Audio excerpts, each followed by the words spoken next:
ser el arte de lo imprevisto.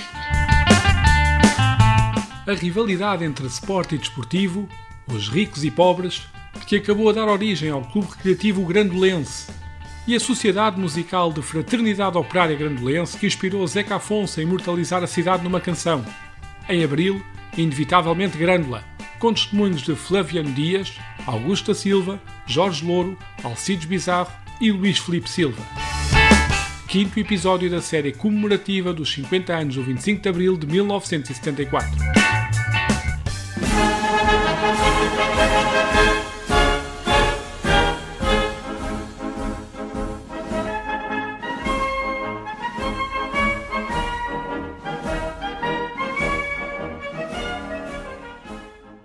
Em Grândola era assim. Ricos e pobres. Os Sport eram ricos, a maior parte. E a malta popular, a malta do pé descalço, digamos assim, era dos, Eram os polachinhos, como se chamava a gente. era dos bairros pobres e iam para o desportivo. E as pessoas ricas de bem, não sei o quê, bem situadas na vida, comerciantes e tal, eram Sport. No início eram dois, rivais entre si, adversários fora e dentro do campo, com episódios vários de antagonismo, desde a proibição de entrada em locais de diversão ou sedes com maiores ou menores recursos. Uns gente endinheirada e outros malta com menos posses. Mas de dois, passaram a apenas um e a convivência passou a ser em fraternidade. A mesma fraternidade que consta no nome da sociedade musical que inspirou Zeca Afonso a cantar Grândola. Mas esteve para não ser assim.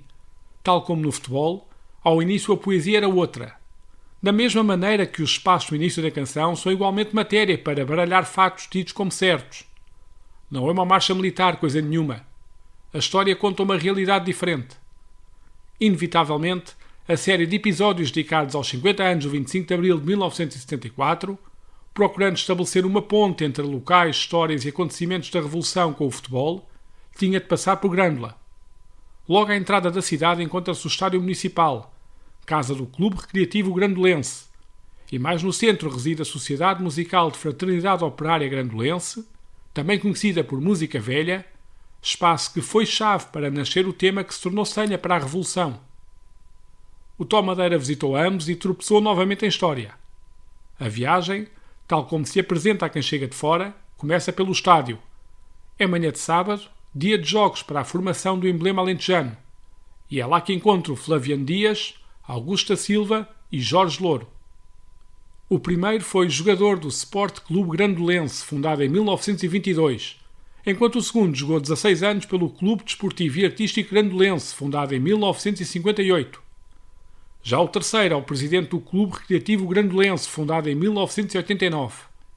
Foi fruto da fusão dos dois emblemas e ainda de um terceiro, de menor expressão, fundado em 1982, denominado Clube Ténis, que apesar do nome dedicava-se ao hóquei e patins. As cores do recreativo, em azul grená, fazem alusão ao vermelho e branco do equipamento do Sport e ao azul e branco do desportivo. Hoje os emblemas são um só, mas durante mais de 3 décadas estiveram bem afastados. Em relação aos clubes, o desportivo, que é a parte que eu pertencia, já tinha nascido de uma outra fusão, que era do Grêmio, e chamava-se Clube Desportivo e Artístico Grandolense. E o Sport era Sport Clube Grandolense. Eram rivais Em tudo. em tudo. Até na O cortiça. desportivo. O Sport Grandolense foi a primeira equipa em Grândola a ter futebol juvenil. Futebol juvenil ao nível de iniciados e miúdos, não é? Miúdos, porque a gente só tínhamos séniores e júniores. O desportivo só teve séniores e júniores. E depois o Sport é que começou mais cedo a fazer juvenis e de júniores. E então, em relação a isso, o desportivo já tinha sido uma fusão, tinha uma sede, que era na Rua Jacinto Nunes, que era uma sede que era do Grêmio. O Grêmio, o que era o Grêmio? O Grêmio era uma coletividade cultural. Tinha uma biblioteca, faziam lá uns bares, umas coisas, era diferente. O desportivo tinha outra coletividade lá na rua, que era por cima da mercearia do Pero Gaita, Isso era uma coisa pequena, mas tinha lá as coisas deles, não é? O Sport não. O Sport tinha ali uma sede que era de um clube recreativo que existiu em Grândola, uma classe recreativa que era dos Manassas e da malta do Caroço e que onde jogavam a batota. Quando estavam na caca, vendiam um bocado de cortiça e entregavam ao Sport. E o Sport tinha Sport sempre caixas. Que era malta de coisas, fundaram o Sport de Andelense. Era mais velho que o Desportivo. O Sport era mais antigo que o Desportivo. O Sport também teve uma banda filarmónica. Em Grândola era assim. Ricos e pobres. O Sport era ricos, a maior parte. E a malta popular, a malta do pé descalço, digamos assim, era do Desportivo. Eram os polachinhos, como se chamava a gente. Era dos bairros pobres e iam para o Desportivo. E as pessoas ricas de bem, não sei o quê, bem situadas na vida, comerciantes e tal, eram Sport. Foi de costas voltadas, com tréguas de tempos a tempos, que se foi construindo a rivalidade até a Câmara ter tido a iniciativa de propor a fusão. Cada clube escutou os seus sócios e das assembleias saiu a decisão. Augusto da Silva foi testemunha privilegiada do processo, ou não fosse ele sócio dos dois emblemas. Fomos abordados por Matos Gago, chamámos o Dido, mas é o Matos Gago, que é de cá, e que veio para a Câmara para assessor, depois para o ano seguinte ser presidente. E contactou os dois clubes. E formou uma comissão de 49. Chama-se a Comissão dos 49. Em que convidou vários sócios de ambos os lados. Não é? E eu fui convidado da parte do Desportivo. Como sócio do Desportivo, outros, eu era sócio dos dois clubes. Era sócio do Sport e sócio do Desportivo. Do Sport era sócio porque para ir lá aos bailes. Não deixavam entrar a gente. Não deixavam entrar a gente. E no Desportivo era sócio. Onde é que vai? E jogava Como é que é para ir aos bailes do Sport. Uma escadaria, cá em baixo estava logo dois fiscais, diretores do Sport. Então onde é que vai? Até aí a gravatinha, não? Houve uma altura que era assim. Íamos ir a casa buscar a gravata e tal, acompanhar a madame de gravata. Mas isso foi antes. Mas houve outra altura que já era, e houve até um acordo, em que o Desportivo deixava entrar a malta do Sport. Exatamente. E o Sport deixava andar. Só que depois mudou, foi para outra direção, da parte do Sport já não deixavam entrar a gente lá. O Aprício Cheirador, o Cabecinha de Porco, o Maninho, e o Tichico, que era o contínuo. Está a ver uma pedra de gravata, ele era uma pedra com uma gravata. Não deixavam a gente lá entrar. Porquê? Porque éramos jogadores do Desportivo e não podíamos lá entrar. E por isso eu meti-me sócio para poder lá entrar livremente. Eu não sou ao Desportivo, por isso é que é um clube mais sociável. Está a ver? Porquê? Porque a malta do Sport ia lá, entravam, ninguém levantava problemas nenhuns. E os preços políticos, na altura, a maior parte era do Desportivo. E depois, como eu estava a contar, em relação à fusão, fez várias reuniões na Câmara. As reuniões eram feitas lá na Câmara, no município. E o que foi estabelecido com fazer a fusão, os sócios estiveram de acordo, fez duas assembleias, uma em cada clube, e pronto, a maioria venceu. Uns eram contra, outros eram a favor, mas a maioria, quer do desporto, na Assembleia do Sport, venceu. E no Desportivo a mesma coisa. Porque estava-se aqui uma situação incrível. O Sport da Belenço não tinha dívidas. E o Desportivo devia. Eu sei quando é que o Desportivo devia. O Desportivo devia 1.500 contos. Porque o Desportivo, a Superboc, aqui, ela, e o Sport funcionava ultimamente, nos últimos anos era assim, desciam de divisão, estavam 2 ou 3 anos sem entrar. Não havia papel? Depois apostavam para subir, subiam e pronto. E um dos últimos anos que eles subiram foi no ano que fez a fusão. Foi referido na introdução que este é um episódio com descobertas que vieram baralhar aquilo que se tomava como certo e aqui vai uma delas. Apesar da data de fundação, o Clube Recreativo Grandolense, para efeitos oficiais, não começou a sua atividade após a fusão com esse nome. Imperativos burocráticos relacionados com os direitos de participação levaram a que no primeiro ano a designação fosse outra. É daí que veio o tal problema do Grândola Clube e do Clube Recreativo Grandelense. O primeiro nome não pôde ser registrado como Clube Recreativo Grandelense, foi registrado como Grândola Clube. Porque a associação, um diretor do Comércio e Indústria, meteu aquilo em tribunal porque queria que a gente fosse para a segunda distrital. Isto depois meteu advogados, meteu o tribunal e acabaram de dar a razão ao Grândola Clube. E depois então é que o nome passou a ser, de origem era logo Clube Recreativo Grandelense, mas não pôde ser registado com esse nome. Está a ver? Desculpa lá, eu tenho cartões que estavam aí, que eu recolhi. Tenho muitos mesmo, do Sport está bem, e cartões, tenho não? da primeira época dessa do Grândola Clube. Está lá o registro do clube. Então, eles começaram a jogar como Grândola Clube. Depois foi atualizaram. Num primeiro olhar, o futebol em Grândola pode não arrancar grandes memórias ao país desportivo. Mas é com saudade que Augusto da Silva e Flaviano Dias recordam as temporadas do desportivo na 3ª Divisão Nacional. Os desafios de um emblema do Alentejo nessa prova já eram na altura evidentes na hora do recrutamento. O desportivo, cá está, no ano que subiu à 3ª Nacional, jogava eu nos júniores do desportivo, depois subia a série no ano seguinte, foi o meu último ano de júniores. E eles andaram lá 3 ou 4 anos a estourar dinheiro. Eu cheguei aí para o Algarve, para a quarteira, no hotel Beira-Mar, ou Miramar, ou que era aquilo, renta ali ao mar. Era tudo pago pelas associações que eram a Companhia Alentejana de Lisboa. Eles estavam lá no hotel, pagavam tudo.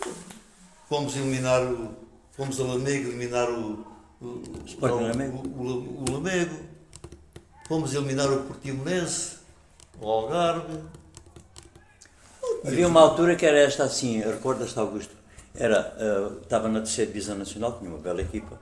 Era tipo uma seleção de Setúbal. Mas não eram de cá. Os melhores. Eram todos da zona da Piedade, da Almada, de cá havia unicamente 3 Só jogadores. havia 3 jogadores.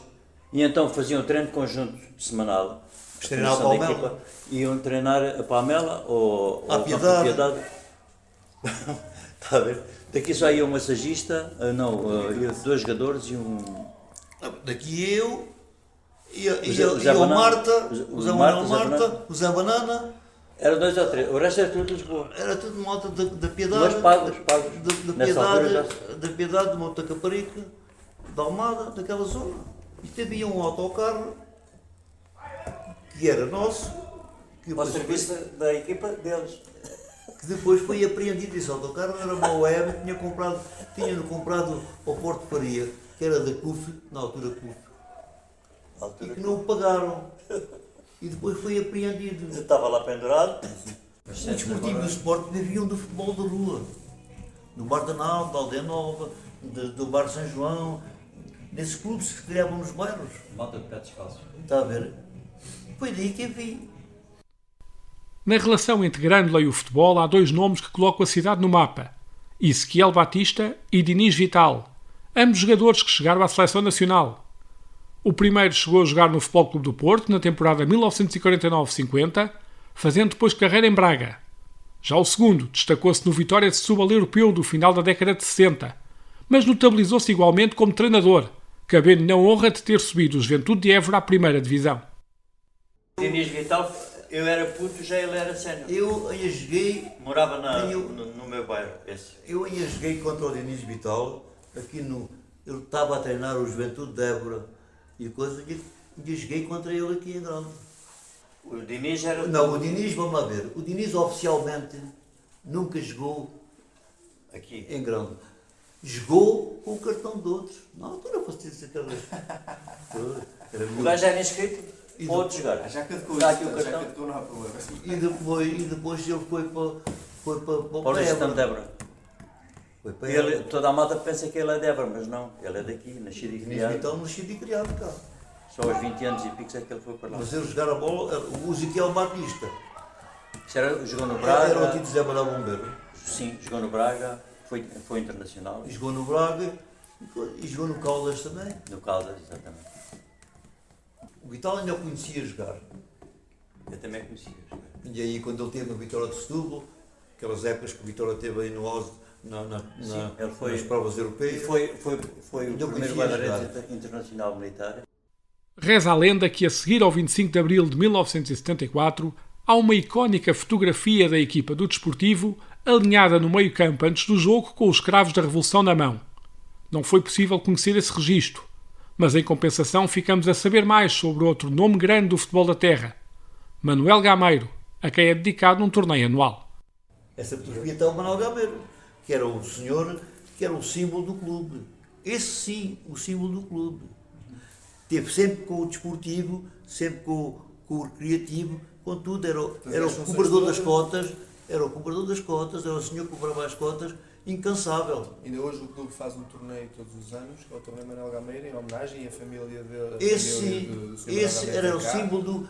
Foi jogador do desportivo nos tempos antigos e sempre ligado. Pá. Era a casa dele. Era a casa dele. Estava aqui mais tempo lá em casa. Está a perceber? Esse foi o símbolo do clube, do desporto na terra. Aliás, até a Câmara o condecorou mais tarde, uma homenagem a ele. E este torneio tem o apoio da Câmara, este torneio Manuel Gameiro tem o apoio da Câmara.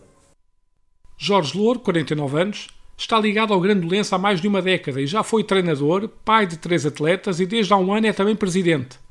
Um artigo no jornal Record, em 25 de abril de 2003, focava o presente do clube naquela época e escolhia como título: "O futebol já não é quem mais ordena", aludindo a algum divórcio entre a população e o emblema.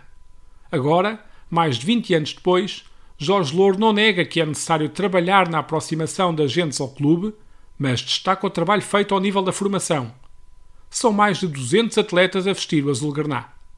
O ano passado, a direção que estava decidiram sair, por situações normais, nada de especial, cansaço e esgotamento um bocadinho dos ciclos. Ia-se criar ali um vazio, nós decidimos, pessoas ligadas ao clube, treinadores, coordenadores, pais, que estávamos no clube há bastante tempo, decidimos criar uma lista para tentar ajudar o clube, como é óbvio, que é sempre esse o objetivo, e tentar manter a atividade das crianças. Estas histórias são deliciosas, eu não me canso de ouvi-las. Eu estou cá há 25 anos em Grândola, mas não estava ligado ao clube. Os meus filhos já são todos nascidos cá, mas não sou de cá originalmente, então não vivenciei isto e não experienciei isto. Isto para mim acho que faz parte da história do clube e faz parte destas memórias que são o clube, ao fim e ao cabo. Saliento basicamente em relação a isto é que eu acho que se vivia muito mais o futebol na altura. Esta concorrência, esta rivalidade. Também vivíamos uma altura, nessa altura, que não havia muitas atividades e não havia muitas coisas para fazer, ou seja, as pessoas centravam-se muito, porque não é só em Grândola, noutras regiões e noutras terras, centravam-se muito à volta dos clubes, mas de facto houve aqui um salto que é preciso também registar com muita relevância, que é a questão da formação. Nós na altura, como aqui o Sr. António disse que o Sr. Augusto disse que havia júniores no clube, séniores, no outro clube começaram então com juvenis, etc.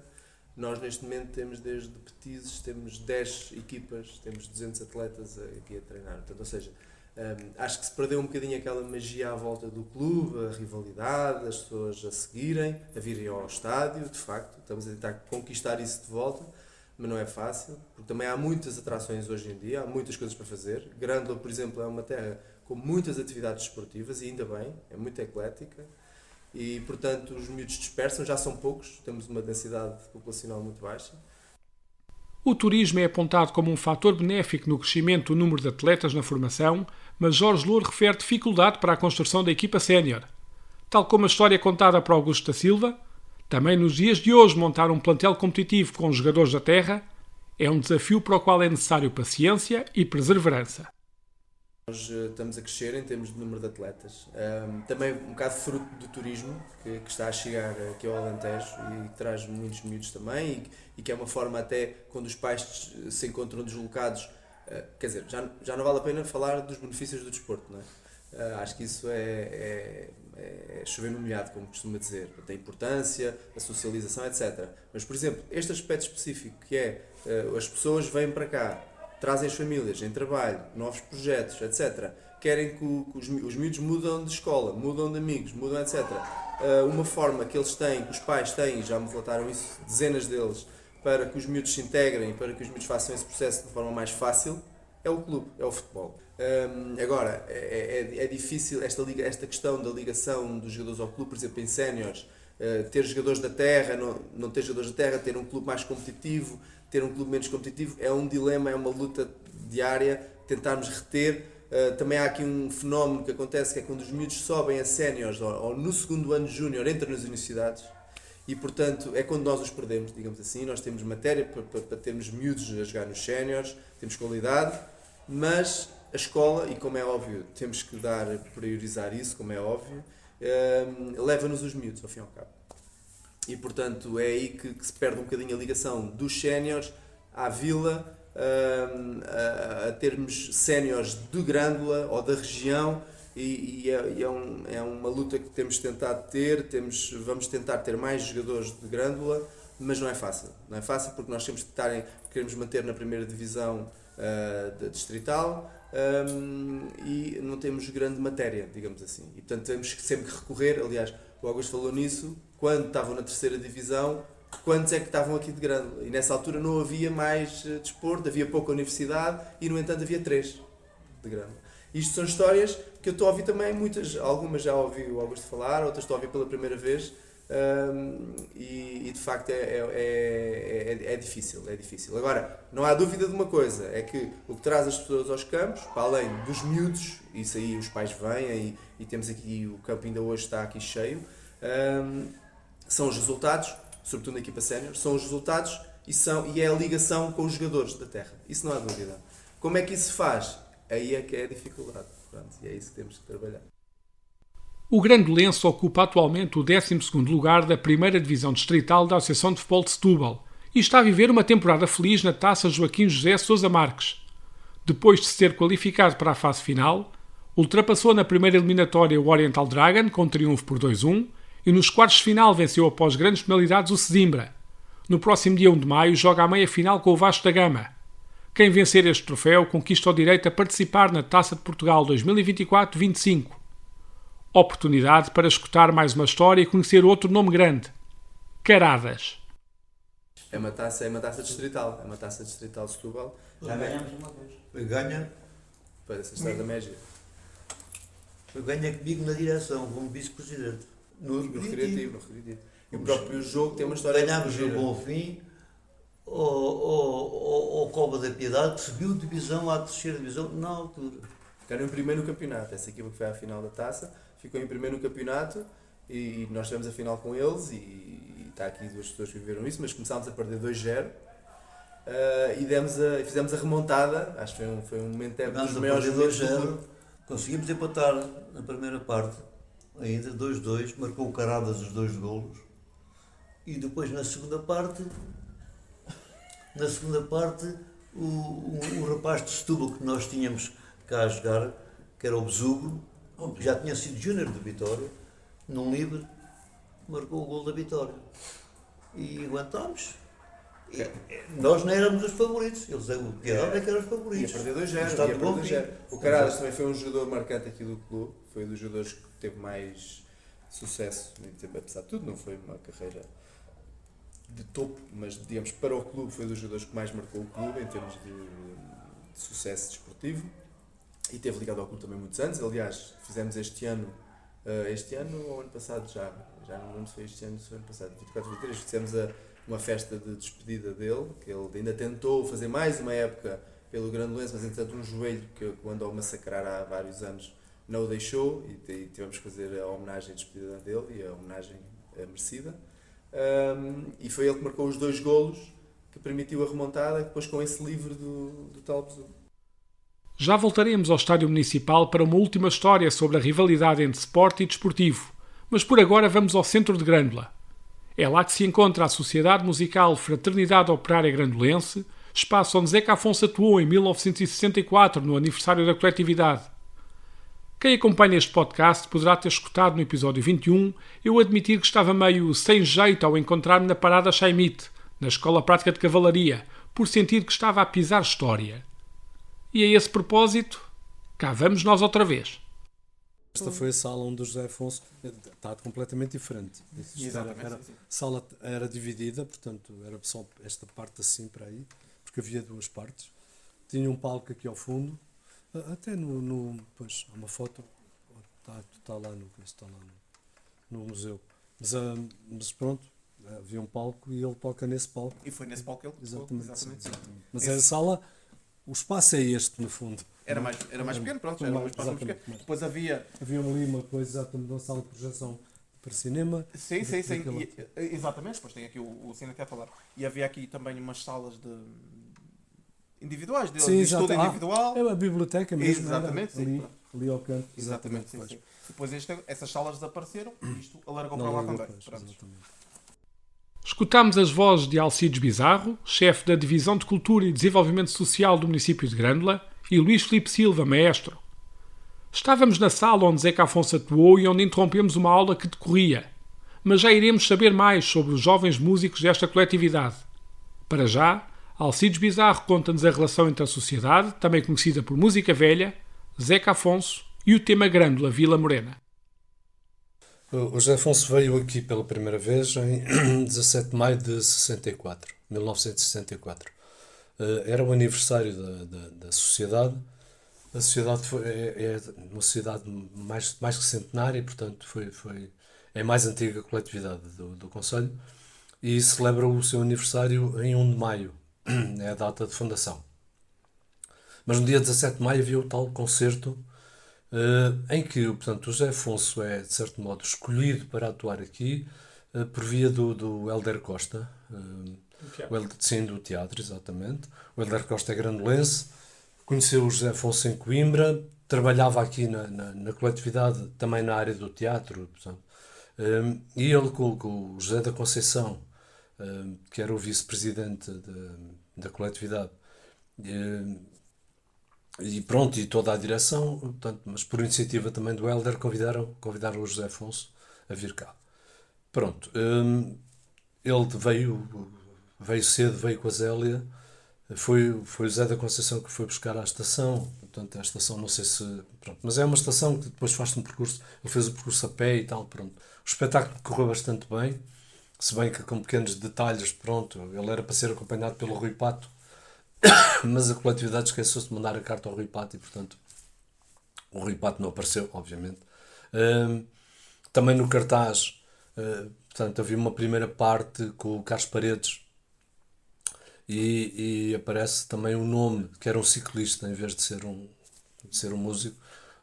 Portanto, ele devia ser acompanhado pelo Fernando Alvim e aparece no cartaz o Júlio Abreu, está mesmo lá escrito Júlio Abreu, era um famoso ciclista, talvez o homem da tipografia se tenha enganado, não é? Pronto.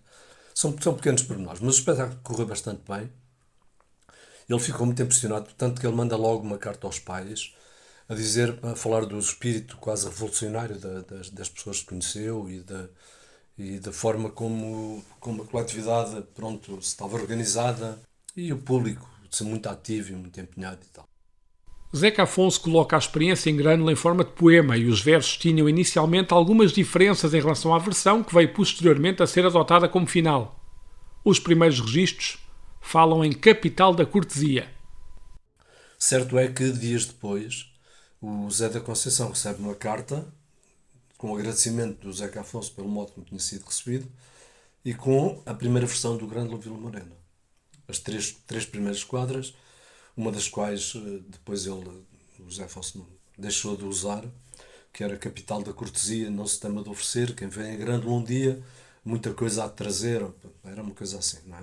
Ele, pronto, achou que a capital da cortesia abandonou aquilo e, portanto, numa primeira fase só ficou com as duas primeiras quadras, que são aquelas que são conhecidas, e tempos depois, já numa edição do livro onde ele publica o Grândola Vila Morena, aparece então a terceira, À Sombra de Mazinheira, que já não sabia a idade, jureitei por companheiro Grândola à tua vontade, que é a última quadra. Não vou dizer que era eu o único a achar que os passos que se escutam no início da canção faziam alusão a uma marcha militar, porque felizmente Alcides Bizarro referiu pelo menos outro nome que também foi levado ao engano. Além de explicar a real natureza desse som, partilha ainda o importante contributo de José Mário Branco para a versão final. É o José Mário que tem uma grande influência na forma como a canção é cantada, portanto, como o poema é musicado, porque o José Mário Branco lembrava-se em novo de vir aqui para o Alentejo e ver os trabalhadores que regressavam dos campos a arrastar os pés em coro a cantarem, portanto, alentejana. E também a repetirem as quadras pela ordem inversa da apresentação do poema, não é? Portanto, Grândola Vila Morena, terra da fraternidade, o povo é que mais ordena dentro de ti, ó cidade. Dentro de ti, ó cidade, o povo é que mais ordena, terra da fraternidade, Grândola Vila Morena. Portanto, é ele que tem esta ideia de cantar aquilo em ponto, não é? E de tentar, então, reproduzir também, como tom pano de fundo, os pés a arrastarem-se na gravilha. E por isso, pronto, eles tentando reproduzir esse som, o que é que se lembraram?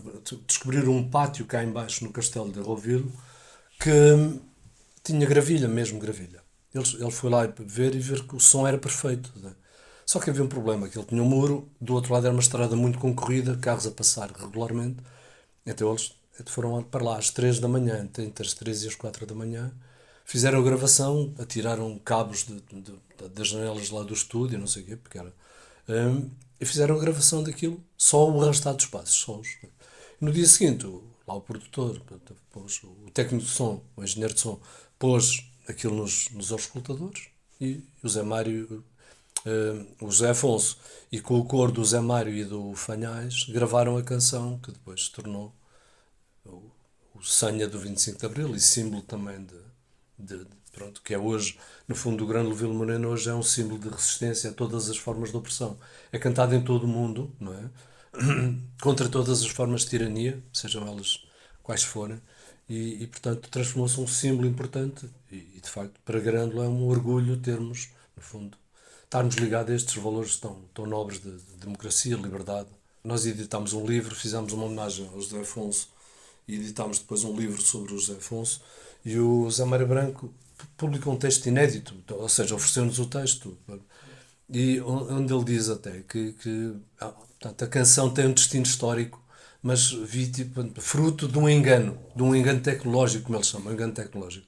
Porque também ele, ao falar com o Otelo explica, portanto, ele perguntou ao Otelo porque é que depois acabaram por escolher a canção como senha do 25 de Abril. Houve também fatores de sorte, muita sorte, de facto. Mas o Otelo explicou-lhe que, primeiro, pronto, está ligado ao José Afonso, uma figura, um símbolo e tal, e depois porque tinha aquela marcha militar. Ora, não era nunca marcha militar, era o arrastar dos pés. E, portanto, o José Mário Branco diz que como é que um compasso que ele queria quaternário dos pés, a arrastar um pé vai, arrasta, o outro vem, arrasta e tal, se transformou nos passos de uma passada militar que assim o Otelo ouvia aquilo assim, não é? Pronto, ouvia desse modo. Mas, portanto, é engraçado também porque... Mas não, ele quis reproduzir mesmo, tanto que a canção é cantada só com o som dos passos e as vozes, não é? É quase à capela, não é? Pronto, sem nenhum outro instrumento. A banda da Sociedade é essencialmente juvenil e junta cerca de 60 músicos. Alcides Bizarro conta-nos como estiveram no passado mês de março em pleno Coliseu de Lisboa. Há dias estivemos no Coliseu dos Recreios a recriar o espetáculo, a primeira canção, o primeiro encontro da canção portuguesa, que foi em 29 de março de 1974, não é? Poucos dias antes do 25 de Abril, que termina então com o Grândola em apoteose, não é? Portanto, as pessoas levantaram-se todas, o José Afonso teve uma série de canções proibidas. Por sorte, o Grândola não foi proibido pela censura e foi permitido. E o Coliseu termina em apoteose também, toda a gente de braço dado e a cantar O Povo é quem mais ordena. Há um relatório muito engraçado, quer dizer. Sim, agora tem piada dos elementos da PID e da polícia que estavam lá, pronto, tiveram de assistir e tinham de fazer relatórios sobre aquilo, em que, pronto, eles Achavam que as pessoas cantavam quase de propósito, ainda gritavam mais alto: o povo é que mais ordena. Está lá escrito no relatório, não é? Eles dizem, se calhar provocatoriamente, cantavam mais coisas: o povo é que mais ordena. Mas pronto, foi, há dias esteve lá a banda, terminou também o concerto com o Grande Vila Morena.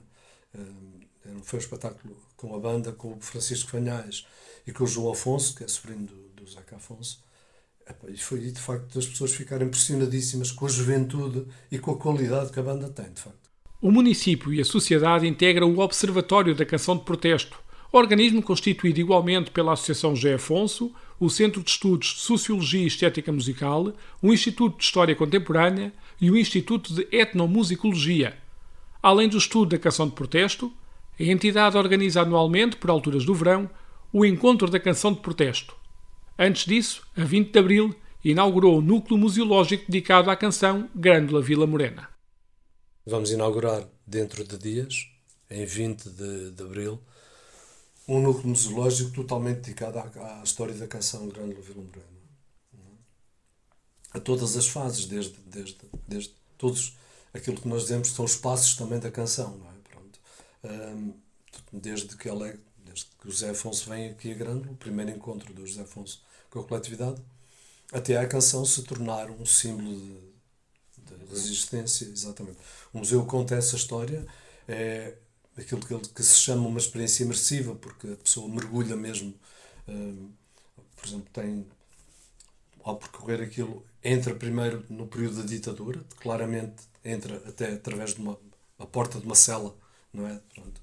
Entra no espaço opressivo e de ditadura, consegue ver, portanto, a Biblioteca da Censura, porque era a biblioteca que impressionou muito o José Afonso, que ele refere aos pais, que é uma biblioteca de conteúdos claramente revolucionários, como ele explica aos pais. Depois consegue-se, portanto, tem a gravação da canção, há uma mesa de mistura igualzinha ao que foi gravado, com as indicações todas que o Zé Mário pôs lá da forma de ser gravado. Isso pode ouvir o artigo que eu falei do José Mário Branco, dito pelo Francisco Fanhais, não é? Pronto. E depois percorre também pode entrar numa secretária da PIDE, da DGS na altura, e ao levantar o escutador do telefone, houve o relatório que eles fizeram sobre o tal espetáculo no Coliseu, não é? E com a indicação do Grândola Vila Morena, que para nós é onde o Grândola se torna um hino popular, ou seja, em que as pessoas se apropriam da canção, não é? E deixa de ser do José Afonso para ser toda a gente, e pronto. Depois a passagem do 25 de Abril, não é? E depois já os novos usos da canção. Lembram-se de eu ter dito lá atrás que ainda haveríamos de voltar às histórias da rivalidade entre sport e desportivo? Então cá vai mais uma, antes de fecharmos o episódio a cantarmos todos o Grândola em conjunto. E outra, olha, esta é muito boa, Havia os balneários que serviam para as duas equipas. Uns treinavam terça e quinta e os outros quarta e sexta. Apareciam as botijas de gás, já há água quente, banhos de água quente. Então a Câmara pôs lá o sistema, o clube treinava hoje, levava a garrafa, encaixava, banho de água quente. No outro dia, e levava a botija. No outro dia era o desportivo, levava a botija, chegava lá, encaixava, banho de água quente. Água quente. Mas às vezes acabava-se a botija, para esquecer-me o diretor, para esquecer-me, pumba, banho de água fria.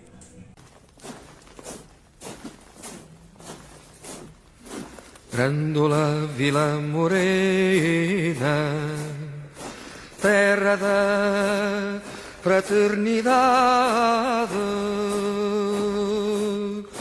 o povo é quem mais ordena, dentro de ti a cidade, dentro de ti a cidade, o povo é quem mais ordena, terra da fraternidade,